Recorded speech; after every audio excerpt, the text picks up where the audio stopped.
Zenit presenta El síndrome de la chica buena. Deja de complacer a todo el mundo y empieza a pensar en ti, de Marta Martínez Novoa. Narrado por la autora. A mamá, que creyó en mí y en mis sueños infantiles. A Rubén, que consiguió que yo también lo hiciese. A Yaiza, que hará realidad cada uno de los suyos de la manera que necesite. Introducción. Siempre me han dicho que, si soy buena, atraeré cosas buenas. Entonces, ¿por qué no soy feliz? Echa la vista atrás y vuelve a ser la niña que fuiste. Esa niña seguramente llena de sueños, esperanzas, ganas de jugar y descubrir. ¿Recuerdas si entonces te dijeron alguna vez que eras muy madura para tu edad? ¿O que tenías la cabeza muy bien amueblada? ¿O que eras una niña muy buena porque siempre obedecías sin quejarte? ¿Qué niña tan tranquila tienes, Mari? Siempre tan calladita, siempre sin molestar. Puede que te suenen frases así. E imagino que esos recuerdos hacen que te invada la agradable sensación de orgullo, ternura y alegría que experimentamos cuando las personas a quienes queremos y valoramos, que en la infancia suelen ser los adultos de referencia, los que tenemos cerca y nos ayudan a saber qué es el mundo, quiénes somos y quiénes debemos ser, también nos quieren y nos valoran a su vez. Supongo que ahora te estarás preguntando qué problema hay en todo esto, qué tiene de malo ser buena y por qué me ha dado por escribir un libro al respecto. ¿Acaso se me ha ido la olla y pretendo convertirte en un ser maléfico? Spoiler, no. Pero antes de responder a esas preguntas que puede que empiecen a agolparse en tu cabecita, quiero hacer un paréntesis para comentarte que en este audiolibro voy a dirigirme a ti en femenino, porque todo lo que voy a contarte en él sucede de forma mucho más habitual en mujeres que en hombres. Ya te explicaré el porqué más adelante. Por lo que me parece justo dirigirme a quien lee usando el género de la mayoría de las personas que van a hacerlo. Sin embargo, esto no significa que no vaya a poner ejemplos variados en cuanto a género o que me esté olvidando de los hombres que también vivís así y que buscáis autoconoceros. Al contrario, también me dirijo a vosotros, solo que lo haré con más aes que oes al final de las palabras.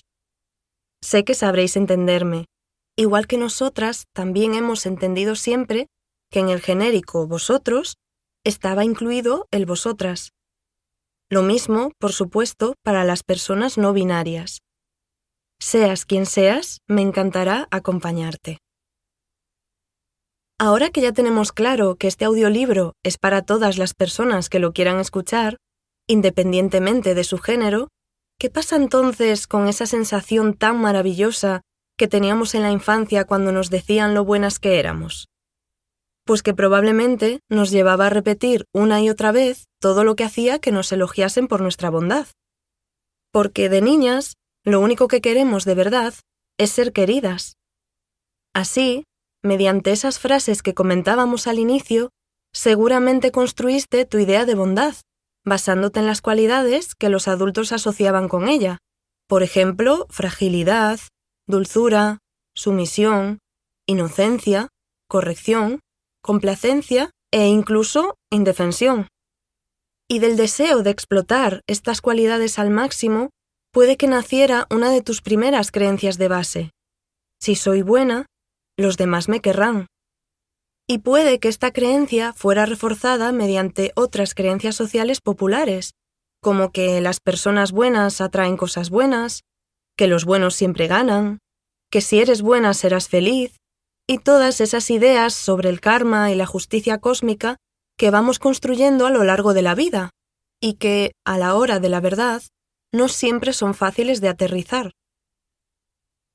Llegados a este punto, quizá te preguntes, si siendo buena me van a querer y me van a pasar cosas buenas, ¿por qué siempre acabo metida en relaciones en las que parece que solo me esfuerzo yo? ¿Por qué los demás no se comprometen conmigo de la misma forma que yo? ¿Por qué me siento una impostora en mi propia vida? ¿Por qué siento que mis emociones me van a hacer estallar? ¿Por qué vivo sintiéndome culpable de casi todo si se supone que estoy intentando hacer las cosas bien? ¿por qué siempre acabo sintiendo que de tan buena soy tonta? Y quizá la más importante, ¿por qué parece que nunca acabo de ser feliz? Todas estas preguntas obtendrán respuesta a lo largo del audiolibro, porque mi intención con él es que recompongas tu idea de bondad.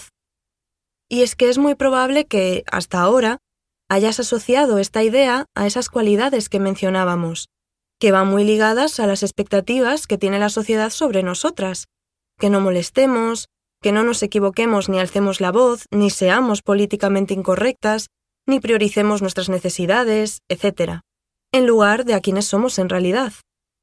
Lo que me lleva a la siguiente pregunta. ¿Te conoces realmente? O mejor dicho, ¿sabes quién hay bajo todas esas expectativas sociales que te fueron indicando poco a poco quién debías ser mediante esa idea distorsionada de bondad? Eso también lo vamos a descubrir juntas. ¿Y tiene nombre este entramado de expectativas y características que van modulando tu carácter para ajustarse a esa idea de bondad? Por supuesto, en pleno siglo XXI ya no hay casi nada que no tenga nombre. Es el síndrome de la chica buena. Si has madurado y te has desarrollado pensando que eras buena cuando priorizabas las necesidades de los demás a las propias y te responsabilizabas de cubrirlas al máximo, cuando te obligabas a seguir manteniendo relaciones que no te aportaban nada por no hacer daño a la otra persona, cuando te preocupabas mucho por el que dirán y lo que pensarán los demás de ti, hasta casi condicionar toda tu vida, o cuando no decías lo que sentías por no incomodar o fallar a alguien, este audiolibro es para ti. Por eso, me encantaría hacer un viaje contigo a tu infancia, para descubrir juntas qué fue lo que te hizo alejarte de ti misma para acercarte a quien los demás esperaban que fueses, averiguar cómo se sentía la niña que fuiste o qué necesitó para poder entender tu pasado y empezar a abrazar a esa niña que sigue viviendo en ti y que quizá está más herida de lo que crees. Solo entendiendo tu pasado podremos avanzar hasta tu presente y comprender qué está sucediendo en tu vida ahora mismo. ¿Por qué tanta insatisfacción? ¿Por qué nada te llena? ¿Por qué siempre te acabas relacionando con personas que no te valoran? ¿Por qué tus emociones te desbordan? ¿Por qué no te quieres? ¿Por qué nunca sabes qué decisión tomar? Y así llegaremos a la parte más importante de nuestro trabajo juntas, construir un bonito futuro con todas esas respuestas.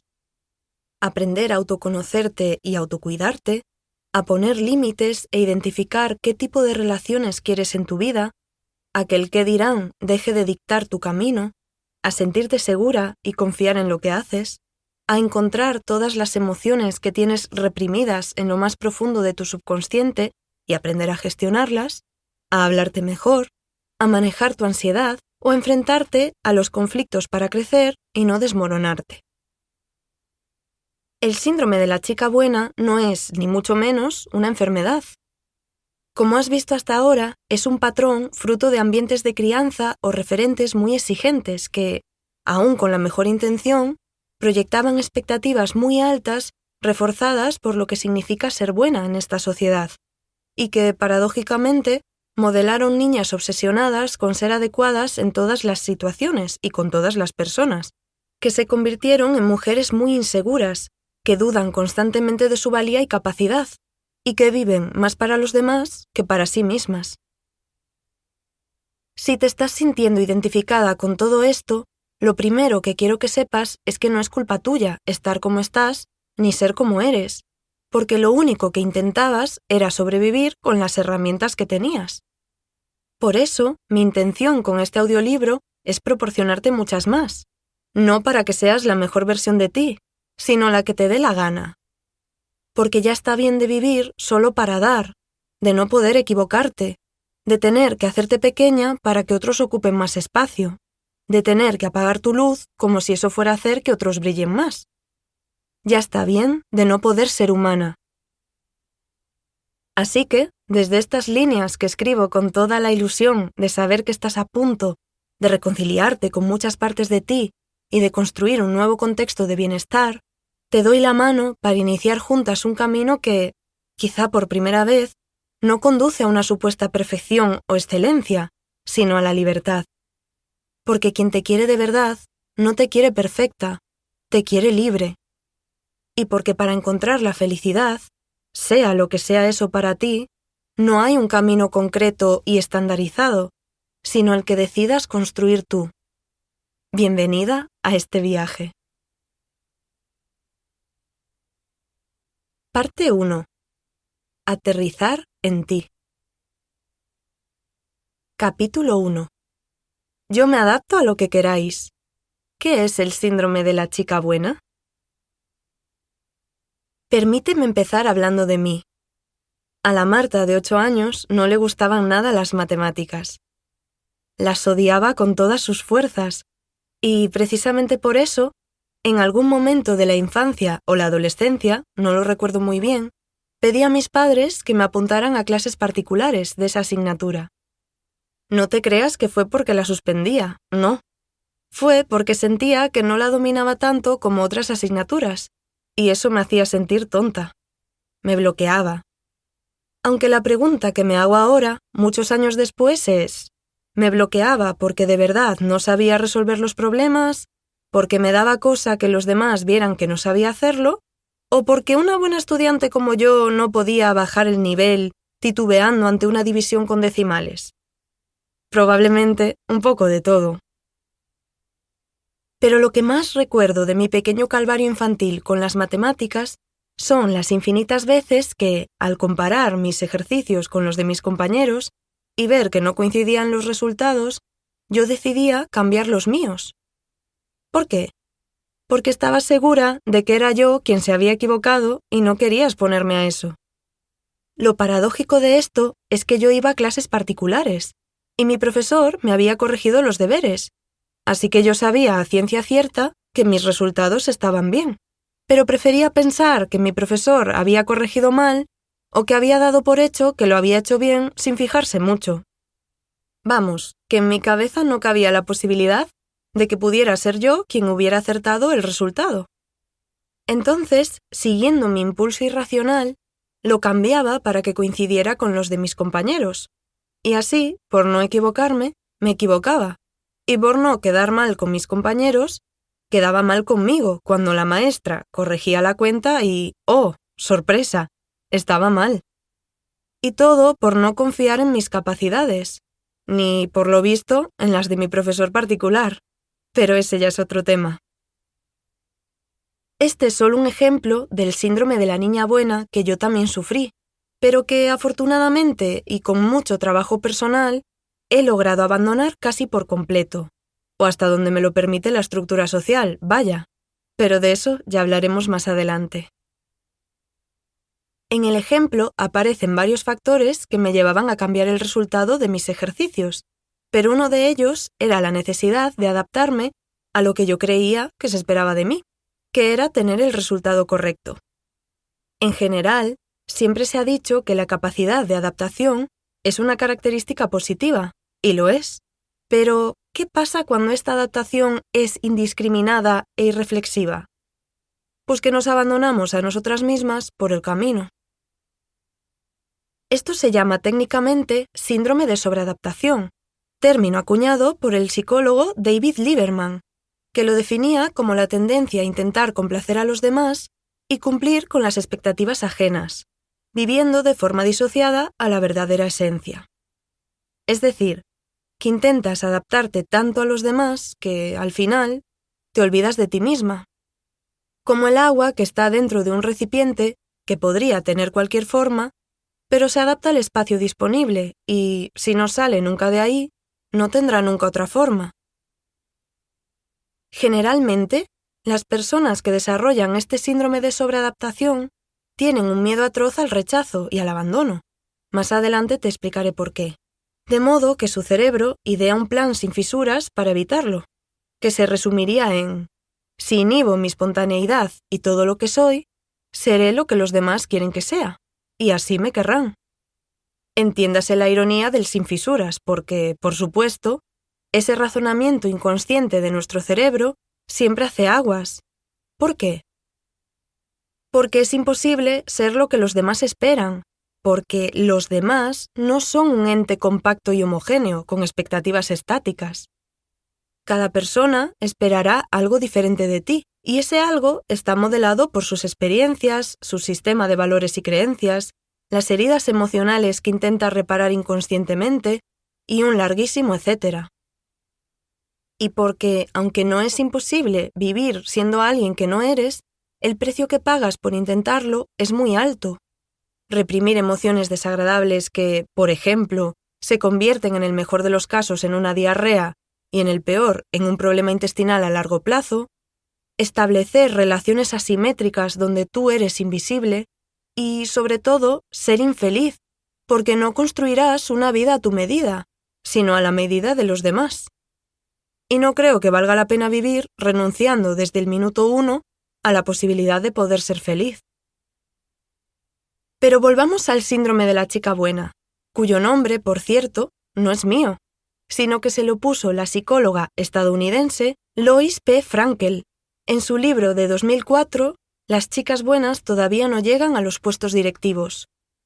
El libro, que se ciñe al contexto laboral, se centra en la idea de que las mujeres que tienden a la complacencia, a la sumisión, a evitar conflictos, etc., no suelen recibir el reconocimiento profesional que desean y merecen, lo que es un lastre a la hora de acceder a mejores trabajos y puestos más altos.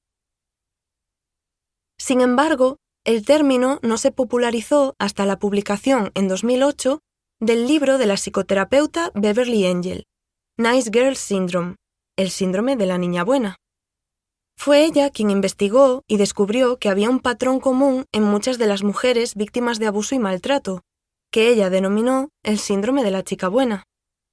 Su hipótesis se basaba en que las mujeres, en general, habíamos aprendido que, para estar a salvo, teníamos básicamente que ser muy simpáticas, amables y complacientes. Es decir, ceñirnos a la definición de bondad que hemos visto antes.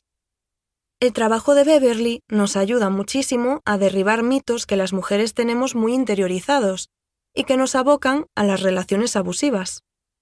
Ella centró su trabajo en las mujeres y en la violencia machista, pero, como te decía al principio, este síndrome también se puede dar en hombres, aunque es menos habitual. Lo digo porque, cuando yo empecé a investigar sobre este tema, lo primero que me planteé es, pero, ¿esto es un síndrome o una elección patriarcal? ¿Acaso no son todas las características de este síndrome lo que nos exige la sociedad a las mujeres? ¿Se puede ser mujer de otra manera en nuestra sociedad? ¿Qué responsabilidad tienen los mandatos de género en que muchas mujeres funcionemos y nos sintamos así? Más adelante analizaremos esto y te daré mi opinión profesional al respecto.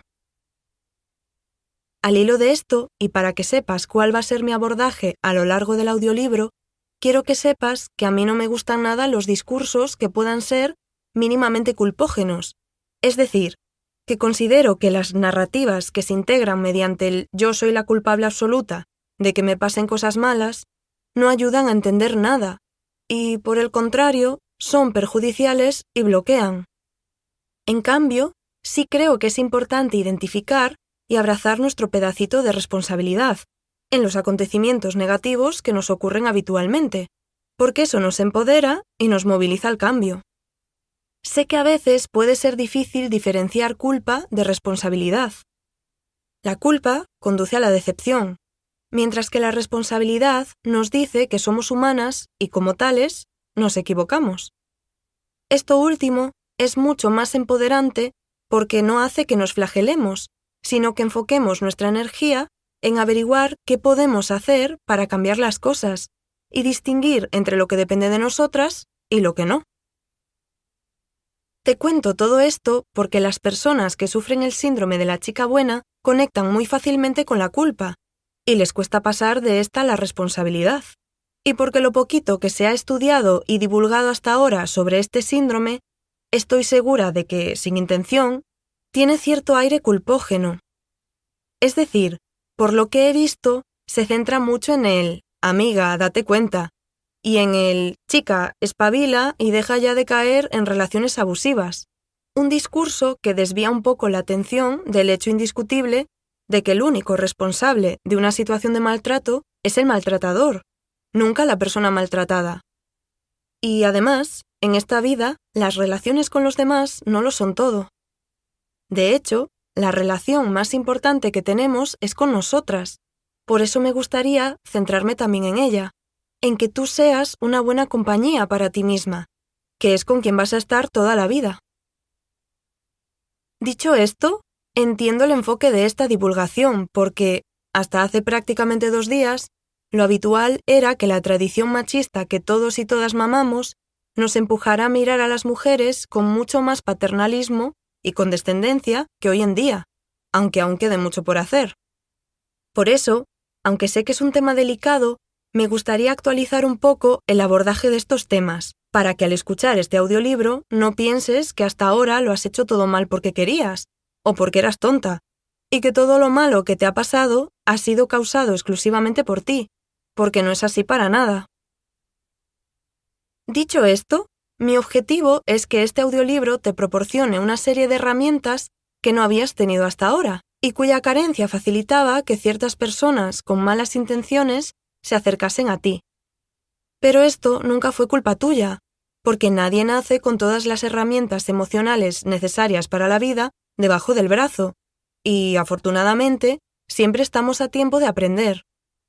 Y lo mismo sucede si hablamos de la relación con nosotras mismas, que siempre es la gran olvidada, paradójicamente. Así que, sin más dilación, vamos a ver cuáles son las características principales de esa chica buena, a quien quizás acabes llamando por tu propio nombre a medida que me leas. Retrato de una chica buena. Resulta paradójico que uno de los principales problemas del síndrome de la chica buena sea precisamente que está muy a menudo reforzado por mandatos sociales, que crean un imaginario colectivo distorsionado de lo que significa ser buena persona. Y dado que todo el mundo quiere a la gente buena, ¿por qué va a ser un problema un síndrome asociado con la bondad? Por eso, la chica buena se siente más perdida que un pulpo en un garaje, porque por un lado intenta ser todo lo que le dijeron que debía ser para alcanzar esa felicidad en mayúsculas de la que tanto se habla, aunque nadie sabe muy bien qué es, y por otro no sabe quién es ella, ni qué quiere, ni qué está haciendo con su vida. Está perdida. Si tu cabeza está gritando ahora mismo "sí soy", te recomiendo que sigas escuchando, porque las 6 características que voy a enumerar a continuación pueden servirte para dibujar tu propio retrato de chica buena. Anteponer las necesidades de los demás sobre las mías is my passion. Una de mis pacientes, Irene, es una chica de 35 años que lleva varios trabajando en una oficina donde tiene que realizar a menudo proyectos en equipo con otros compañeros, y me contaba en consulta que esto le generaba últimamente muchísima ansiedad, algo que no entendía porque hasta entonces siempre había rendido muy bien, había sido muy responsable con su trabajo y se llevaba bien con los demás.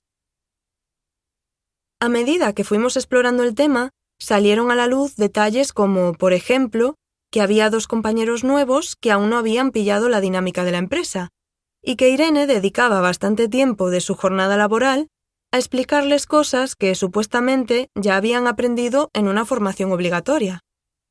Según ella, lo hacía porque empatizaba mucho con lo que es ser nuevo en un trabajo y creía que los veteranos deben facilitar un poco el camino, y, aunque hablaba en plural, nunca mencionó que ningún otro veterano ni ninguna de sus jefas emplease el mismo tiempo y empeño que ella en guiar a los nuevos.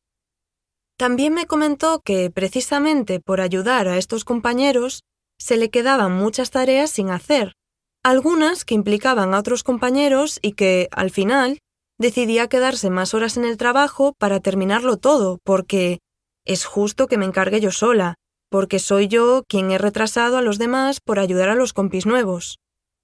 Esta última frase, por si no te has fijado, contiene una gran cantidad de culpa traicionera, un término de mi invención que usaré a lo largo del audiolibro, porque resulta muy útil. Profundizaremos en él más adelante, pero de momento basta con que sepas que la culpa traicionera es la que sientes en situaciones de las que en realidad no eres responsable o lo eres muy poco, pero que asumes porque hacerlo te da sensación de control y además te evita conflictos. una de las cosas a las que más teme la chica buena. El mecanismo completo es el siguiente. Si tengo la culpa, tengo el control. Si tengo el control, puedo reparar la situación. Si reparo la situación, no discuto contigo. Y si no discuto, no me siento rechazada ni abandonada por ti. Como ves, es traicionera porque esa culpa no es tuya y porque al asumirla también pierdes autoestima. Volviendo a Irene y a lo bien que viven sus compañeros de trabajo a costa de su síndrome de la chica buena, poco a poco fuimos viendo juntas que estaba anteponiendo totalmente las necesidades de sus compañeros a las suyas, sin cuestionarse siquiera si la situación era justa para ella, ni tener en cuenta lo importante que era para su bienestar poder atender sus necesidades. Por ejemplo, hacer su trabajo antes de ayudar a nadie o llegar a casa a una hora decente para disfrutar de su ocio y de su familia. Sin embargo, la respuesta de Irene ante esto siempre era la misma. Marta, es que si hago lo que me dices, estaré siendo muy egoísta, y yo no quiero convertirme en una persona egoísta. Ahí yo le explicaba las diferencias entre egoísmo y autocuidado, las cuales veremos más adelante, y ella me decía que nunca había establecido esa diferencia. Es decir, que Irene había aprendido que cuidarse era ser egoísta. Y por eso la chica buena antepone siempre las necesidades de los demás, porque ha aprendido que se trata de un método supuestamente infalible para evitar el rechazo y el abandono, que son sus mayores miedos, a pesar de que el precio que debe pagar es muy caro: no escucharse, no atenderse y, en definitiva, no cuidarse, a veces hasta el punto de hacer caso omiso a necesidades básicas, como comer, dormir, relacionarse, etc. Antes muerta que mal queda. La sobrepreocupación por lo que los demás piensen de mí. Ya hemos dicho que si a algo teme la chica buena es a ser rechazada o abandonada, y me imagino que tú pensarás: hombre, la verdad es que eso no le resulta agradable a nadie. Y tendrás razón. Pero, ¿tú dirías que todo el mundo centra su vida en evitar esas dos cosas? Por ejemplo, ¿tú te comerías una araña solo por no quedar mal con una persona aleatoria que te lo pide? Bueno, si estás escuchando este audiolibro, quizás sí, o quizá te encanta comer arañas. Lo que quiero decir es que no todo el mundo haría cualquier cosa con tal de que los demás no piensen mal de ella, y que a todas, en mayor o menor medida, nos importa al menos un poquito lo que piensen de nosotras. No todo el mundo aguanta carros y carretas con tal de no ser criticada, como si eso fuera posible. Otra fisura en el plan de la chica buena. La anécdota que me contó un día mi paciente Nuria viene muy al caso en esto. Un día hablábamos de que tenía la sensación de no ser nunca suficiente en sus relaciones sentimentales. Se sentía defectuosa, aunque no era capaz de explicar qué era lo que creía que fallaba en ella. Solo decía que siempre había convivido con esa sensación. Entonces me contó que el día que empezó a quedar con su pareja actual, Adrián, él la había llevado al parque de atracciones de Madrid. A ella le da mucho miedo las alturas, así que imagínate lo loca que me quedé cuando me contó que se había subido en todo tipo de montañas rusas. Ella me lo contaba para ilustrar las 1000 torpezas que supuestamente había cometido en esa primera cita, y su angustia por sentirse defectuosa. Pero mi pregunta fue en otra dirección. ¿Y cómo es que te dio por subir en las montañas rusas? ¿No te daban miedo? Por supuesto, pero más miedo me daba quedar mal con Adrián, me respondió. Y así es como funciona el síndrome de la chica buena. ¿Me esfuerzo lo suficiente? Autoexigencia, perfeccionismo e hiperresponsabilidad. Cuando ibas al colegio o al instituto, igual oíste decir alguna vez que alguien era muy inteligente porque sacaba muy buenas notas, o lo contrario, que alguien no era muy listo porque casi siempre suspendía. Pues bien, estas ideas que a veces tenemos tan normalizadas generan en nuestro cerebro la creencia de base de que lo que hacemos define lo que somos, y que algunas cosas que somos nos dan valor como persona y otras no, y que los demás nos querrán y aceptarán en función de este supuesto valor. Telita. Esta dinámica es la historia de la vida de la chica buena, y precisamente por eso uno de sus rasgos principales es la autoexigencia, así como el perfeccionismo y la hiperresponsabilidad. O quizás sería mejor llamarla hiperculpa, por lo que hemos explicado antes sobre estos dos conceptos. La chica buena cree que estas tres características son la herramienta perfecta para controlar la situación y evitar su mayor miedo, ya sabes, el rechazo y el abandono. La chica buena cree que su valor reside en su autoexigencia, y por eso se exige, no se pide, no se permite, no flexibiliza y no frena nunca, porque cuando deja de hacer, siente que deja de valer. ¿Empiezas a entender por qué te sientes tan agotada de la vida tan a menudo? Todo esto supone un esfuerzo cognitivo brutal, y a veces también físico. Esconder debajo de la alfombra, represión de emociones y evitación de conflictos. Como te comentaba antes, la chica buena tiende a poner sus necesidades en segundo plano, o tercero o cuarto, para dedicar toda su energía a atender las de los demás y no sentirse egoísta. Así, de tanto ignorar sus necesidades, sobre todo las emocionales, puede llegar a sentir que no las tiene, que no existen o puede incluso notarlas, pero no saber ponerles nombre. Para que nos entendamos, cuando hablo de necesidades emocionales me refiero a sentirte escuchada, apoyada y atendida. Por ejemplo, que tu amiga te escuche y te acompañe cuando te pasa algo. Sentirte segura con otras personas. Por ejemplo, poder estar tranquila con tu pareja sabiendo que no va a hacerte daño intencionadamente. Sentirte querida. Por ejemplo, sentir que eres importante para tu familia y que te lo demuestren, entre otras cosas, mediante el contacto físico.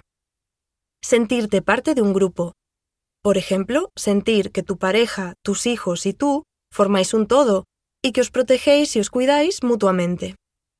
Sentirte valorada y reconocida. Por ejemplo, que los demás vean qué es lo que te hace especial o lo que haces bien y te lo digan de vez en cuando. Sentirte competente. Por ejemplo, saber que puedes hacer cosas para ti, para cuidarte, para sentirte realizada, para crecer personalmente, etc. Y para los demás, y saber que puedes hacerlas bien. Estas son las necesidades emocionales más habituales, aunque cada persona las experimenta en mayor o menor intensidad y en contextos distintos.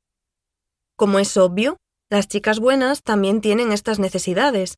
El problema es que intentan reprimirlas porque sienten que, si las expresan, no estarán sosteniendo a los demás, y por tanto, estos no la querrán ni la valorarán, algo que, paradójicamente, es una de sus necesidades emocionales. De un modo u otro, los seres humanos siempre estamos intentando cubrir estas necesidades, de forma más o menos consciente, y cuando el cerebro detecta que las estamos ignorando, nos manda señales en forma de emociones para que les prestemos atención. Aunque hay quien hace esta distinción, para mí, como psicóloga, las emociones no son ni positivas ni negativas, aunque se pueden percibir como más o menos agradables y más o menos fáciles de sentir y gestionar. Pero todas son muy útiles, porque nos indican una necesidad pendiente de cubrir. Cuando sientes tristeza, quizá es para que busques apoyo. Cuando sientes envidia, quizá es porque te falta algo importante para ti. Cuando sientes satisfacción, quizá es porque necesitas conectar con el reconocimiento de tus logros. Cuando sientes culpa, quizá es porque necesitas reparar algo, aunque ahora sabes que también existe la culpa traicionera, etc. Y con lo que te he contado hasta ahora, ¿qué imaginas que hace habitualmente una chica buena con sus emociones? Efectivamente, tratar de reprimirlas, igual que sus necesidades, sobre todo algunas en concreto, como la ira o la rabia. ¿Por qué estas y no otras? Porque su función es precisamente detectar que hay alguna situación que no nos gusta, que nos deja en desventaja o que es injusta para que hagamos algo al respecto. Poner límites sanos a otra persona, protegernos, reclamar nuestros derechos, etc. Y claro, a menudo atender a esa ira implica enfrentarse al conflicto, que es algo de lo que la chica buena huye como si le fuese la vida en ello. ¿Por qué? porque la chica buena percibe el conflicto como un riesgo para sus vínculos. En general, con la ira y el conflicto nos pasa como con la bondad, que las tenemos mal entendidas. Veamos. ¿Cómo solemos entender la ira? Como una muestra de agresividad, como algo que daña a los demás, como algo peligroso que hay que eliminar, como algo que nos va a hacer perder el control. ¿Qué es en realidad? Un aviso de nuestro cerebro para que nos protejamos de algo, una necesidad de expresar algo que no nos cuadra, el impulso que nos moviliza y nos da la energía necesaria para poner límites o salir de donde no estamos bien, el aviso y la antesala para solucionar un conflicto. ¿Cómo solemos entender el conflicto? Como una pelea, como un problema que pone en peligro nuestros vínculos, como algo que hay que evitar para tener una relación de calidad, como una amenaza a la otra persona y a nuestro bienestar común. ¿Qué es en realidad? Un desacuerdo que precisa comunicación para restaurar el equilibrio, una oportunidad para conocernos mejor a nosotras mismas y a los demás, una oportunidad para crecer personalmente y en la relación, una oportunidad para desenquistar problemas y fortalecer los vínculos. En este punto, no sería raro preguntarse, entonces, ¿por qué la ira y los conflictos conllevan a veces tantos problemas? La respuesta es sencilla, porque no sabemos gestionarlos adecuadamente ni tenemos las herramientas necesarias. Hablaremos a fondo de ello más adelante. ¿Y si no es la opción perfecta? Dificultades para tomar decisiones. Hace unos años acompañé en consulta a Roberto, que era el paradigma del síndrome de la chica buena, en este caso del chico bueno.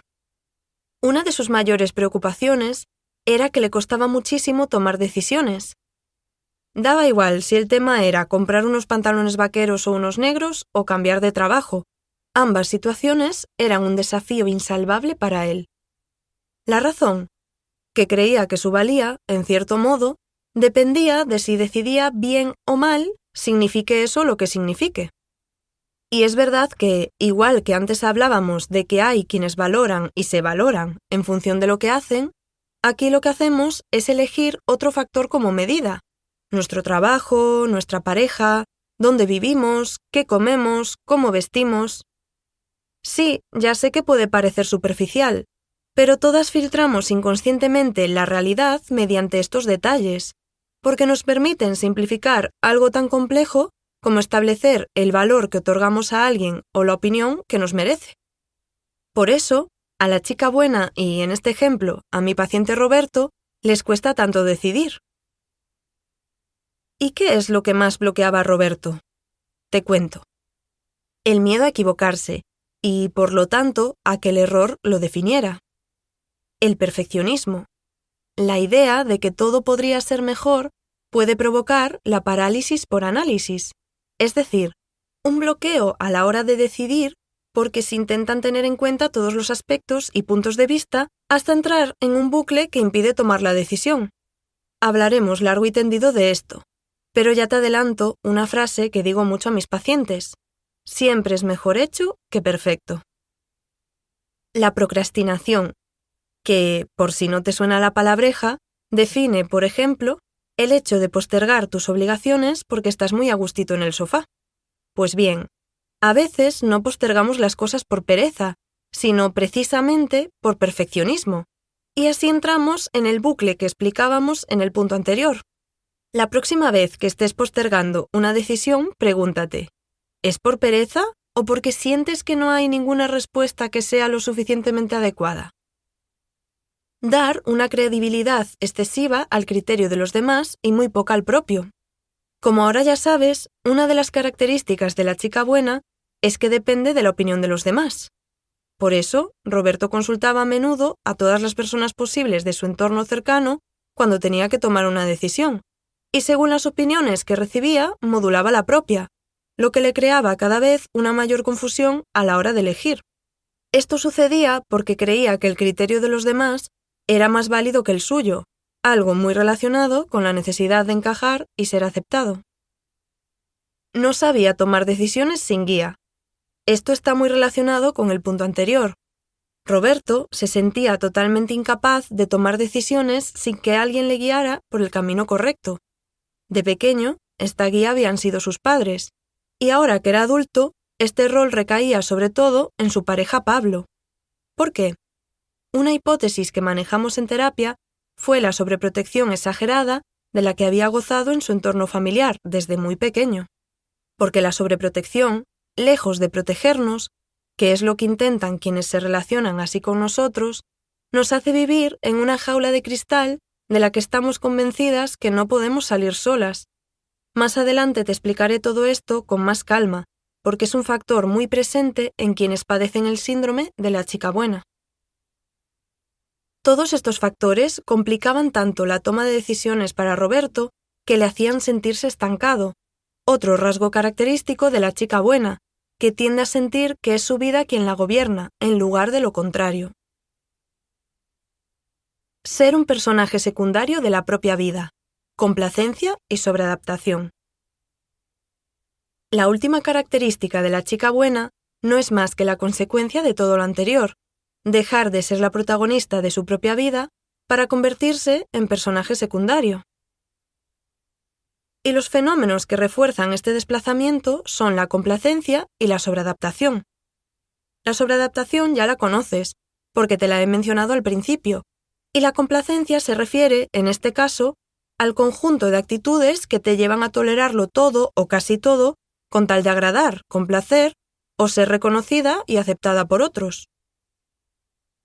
Cuando vives para los demás, no es raro sentir insatisfacción vital, que nada termina de motivarte, que estás agotada y que no tienes ni idea de qué hacer para salir de ese bucle. El motivo de fondo para todo esto es que no estás conectada contigo misma, por lo que los demás tampoco pueden establecer esa conexión. Es lo que en psicología se llama profecía autocumplida. Creo que los demás pueden abandonarme. Me dedico en exclusiva a adaptarme a los demás y complacerlos, para que no me abandonen. Me desatiendo. No conecto conmigo. No puedo expresar mis necesidades porque ni las conozco ni las priorizo. Los demás no ven mis necesidades. Sufro porque mis vínculos no son como me gustaría. Me siento abandonada. Es decir, mis creencias sobre mí influyen en mis acciones, y mis acciones afectan a cómo los demás construyen sus creencias sobre mí, lo que determina sus acciones que acaban reforzando mis creencias previas. Y sí, es una paradoja, por eso es tan importante conocerla y ser consciente de ella, porque hacerlo nos permite tener cierto margen de maniobra para romper el círculo vicioso. Por otro lado, todas las dinámicas relacionadas con la complacencia y la sobreadaptación hacen que nuestra autoestima termine muy dañada, porque es muy difícil aceptarte y quererte cuando esto depende de la mirada externa, de lo que haces por los demás, de lo buena que eres en su opinión, etc. Otra consecuencia es que las relaciones que estableces no suelen ser muy sanas, porque suelen estar basadas en la codependencia, la idealización del otro, la falta de compromiso por la otra parte, la manipulación y, por desgracia, a veces el maltrato.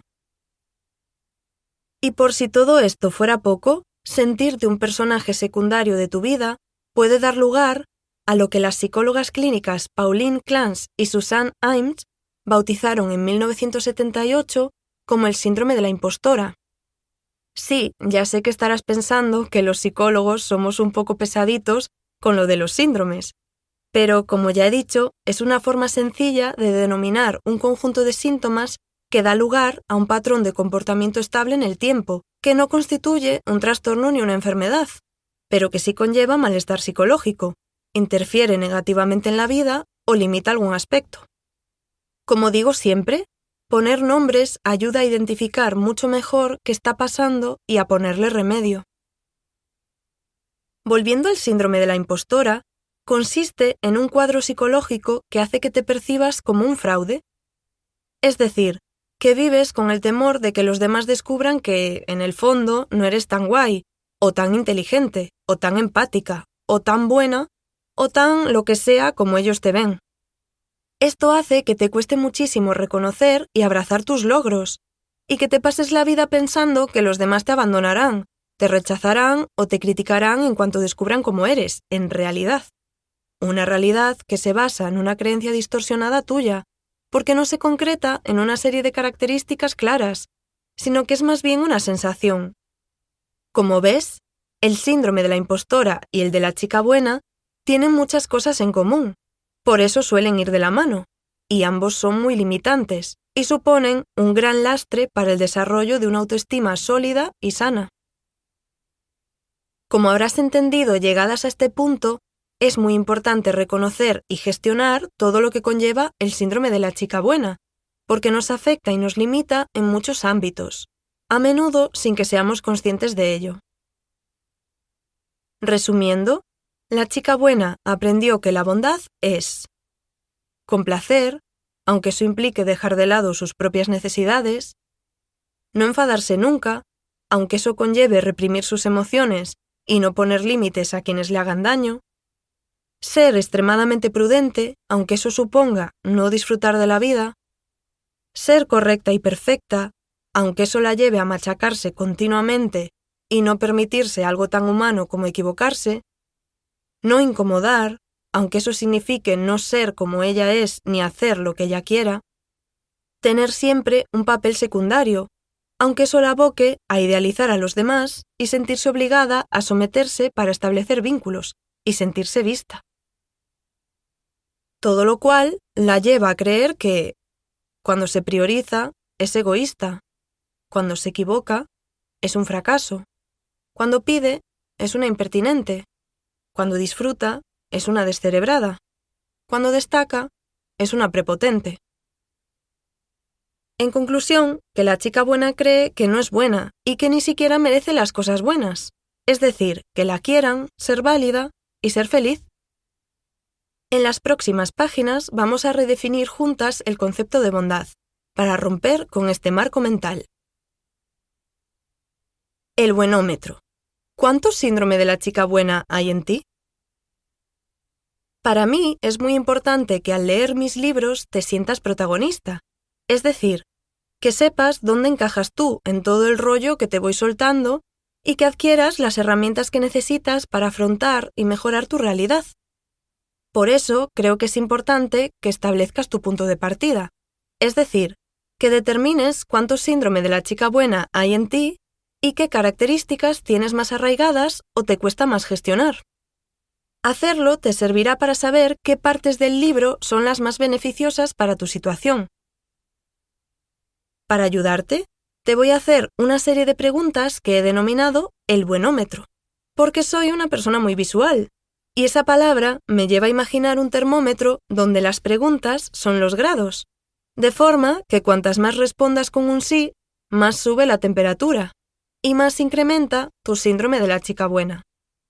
Ya sabes que en todo lo relacionado con la mente, casi nada es blanco o negro, por eso quiero que sepas en qué tono de gris te encuentras antes de meternos de lleno en materia y empezar a conectar con la niña que fuiste. Contesta con un sí o un no. 1. ¿Te cuesta decirles a tus allegados que estás enfadada por algo que han hecho? 2. ¿Prefieres pedir perdón aunque no sea culpa tuya con tal de no tener un conflicto con otra persona? 3. Cuando alguien se disgusta contigo, ¿no puedes dejar de pensar en ello, hagas lo que hagas? 4. ¿Concedes siempre el beneficio de la duda, aunque la otra persona ya te haya dado pruebas inequívocas de que no te conviene? 5. ¿Castigas mucho más tus errores que los de los demás? 6. ¿Tienes la sensación de que siempre terminas estableciendo relaciones donde tu rol es el de salvar a la otra persona? 7. ¿Sueles pensar que los demás son mejores que tú, en general? 8. ¿Das por hecho que tú siempre tienes que ser justa, aunque los demás no lo sean contigo? 9. ¿Eres consciente de que hay personas en tu vida que solo te quieren por interés, pero sigues manteniendo la relación porque te da pena no hacerlo? 10. ¿Eres fácil de convencer para hacer favores, cambiar tu opinión sobre algo, etc.? 11. Si no ayudas a alguien, ¿te sientes egoísta? 12. ¿Adaptas o cambias tu forma de mostrarte a los demás según las expectativas del ambiente en el que estés? 13. ¿Sueles dedicar mucha energía a justificar el trato nefasto que te dan a veces personas cercanas a ti? Parte 2. Entender tu pasado. Capítulo 2. Hola, te presento a la niña que fuiste. Algo que sucede muy a menudo en consulta cuando nos vamos acercando al tema de la infancia es que mis pacientes me digan: ¿pero por qué es tan importante la infancia? O ¿qué más da lo que pasase cuando era pequeña si cuando estoy teniendo problemas es ahora y no entonces? Y la verdad es que entiendo perfectamente que me lo pregunten, porque la distancia temporal y lo sabio que es nuestro cerebro a la hora de protegernos del dolor emocional nos hace pensar que lo pasado, pasado está, y que el presente solo se puede entender y trabajar desde el presente. Y es verdad que el trabajo psicológico solo se puede hacer desde el presente, pero para entender lo que está sucediendo te aseguro que, en mayor o menor medida, habrá que mirar al pasado. Y no te voy a pedir que me creas, sino que voy a presentarte información sobre tu cerebro proveniente de investigaciones en neurociencia de lo más actuales, que te van a ayudar a entender cómo funcionan determinadas partes relacionadas con todo lo que aprendes sobre ti, la vida y los demás en tu infancia, que es una de las cosas que te ayudan a orientarte y guiarte en el mundo. Te prometo que no seré muy técnica ni me extenderé mucho en ello para no aburrirte, pero creo que te va a venir genial conocerlo. La primera parte del cerebro de la que te quiero hablar es la amígdala, que es una pequeña estructura cuya principal función consiste en integrar las emociones y, en función de estas, provocar reacciones viscerales de defensa, mediante estimulación eléctrica. Es decir, que la amígdala da significado emocional a nuestras experiencias y genera las respuestas que estima convenientes para protegerte, por ejemplo, de peligros físicos. Mano a mano con la amígdala trabaja el llamado hipocampo, que lleva a cabo funciones asociadas con la memoria y, por lo tanto, registra también la experiencia emocional que ha recogido la amígdala y la compara con otras previas. Es decir, valoras si la situación que estás viviendo ya la has vivido en el pasado y reacciona en consecuencia. Por ejemplo, si fue aversiva, le enviará información a la amígdala para construir juntos una respuesta de protección, evitación, huida, etc. Como ves, ambas estructuras que forman parte del sistema límbico están muy relacionadas con el aprendizaje, ya que, básicamente, si vivimos una situación que nos suscita emociones agradables, nuestro cerebro tenderá a repetir las circunstancias que la rodeaban, mientras que, si experimentamos algo que nos provoca emociones desagradables, el cerebro hará todo lo posible para evitar en el futuro situaciones similares. Otra zona cerebral importante en todo este proceso es el llamado neocórtex o neocorteza, que recubre todos los lóbulos del cerebro y se encarga de las funciones cerebrales superiores, es decir, de todo lo relacionado con la racionalidad. Para ello, analiza los detalles de la realidad para crear estrategias que dan lugar a nuestro pensamiento lógico. Recuerda que estamos hablando a grandes rasgos porque en general el cerebro actúa siempre como un todo, es decir, que no hay partes concretas que se encarguen exclusivamente de una única función, una teoría que se barajó en su momento pero que ya ha sido descartada por la ciencia. Te estarás preguntando por qué me he puesto tan neurocientífica. Para explicártelo, voy a ponerte un ejemplo sencillo. Imagina que oyes un ruido muy fuerte, así, de repente. ¿Qué pasaría en tu cerebro? Pues probablemente que tu amígdala se activaría porque puede que haya algo de lo que debes protegerte para sobrevivir. Casi a la vez se activaría también tu hipocampo, que respondería a la amígdala confirmando la hipótesis y esta haría que gritases o salieras corriendo. ¿Por qué? Pues porque de pequeña, cada vez que oías un ruido muy fuerte en casa, era porque tus padres discutían, dando portazos y golpes en la mesa, lo que te generaba mucha angustia, pánico y desesperación. Emociones desagradables. Unos milisegundos después se uniría la neocorteza, que siempre es la última en unirse al procesamiento, que te permitiría analizar a posteriori que el ruido no era más que una ventana que se ha cerrado de golpe por el viento, y no una situación peligrosa. ¿Ves por qué te digo que la infancia es tan importante para entender lo que te ocurre hoy? El sistema límbico guarda las emociones asociadas a los recuerdos, lo que se denomina memoria emocional. Y así es como aprendes de qué hay que protegerse a priori y de qué no. Sin embargo, quizá ahora mismo te estés preguntando, vale, el sistema límbico guarda las asociaciones entre experiencias y emociones, pero también has dicho que hay una parte centrada en lo racional, que permite filtrar todo esto, ¿no? ¿No podría la neocorteza ayudarnos a entender que lo que pasó en la infancia ya pasó y que lo que está pasando ahora es diferente? Ahí está el quid de la cuestión.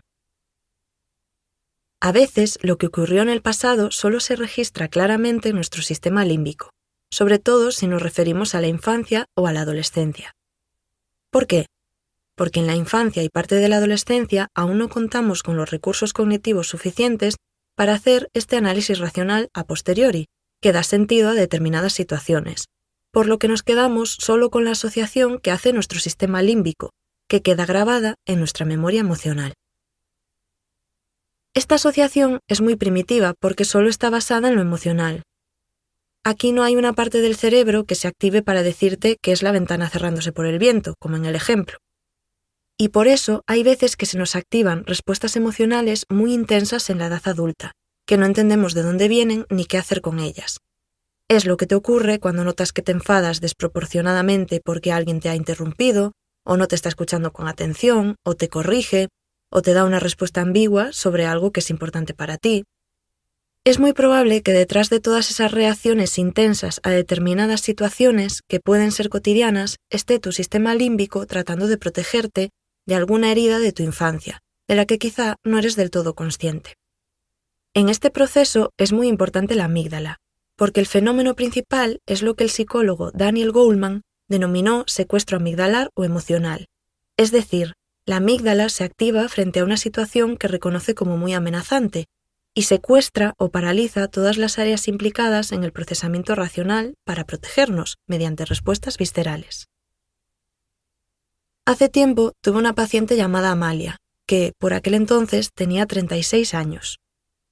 Amalia había pasado toda su infancia viviendo con su abuela entre semana, porque sus padres trabajaban muchísimas horas fuera de casa y solo los veía por las noches, y a veces ni eso, porque ya estaba dormida cuando ellos llegaban.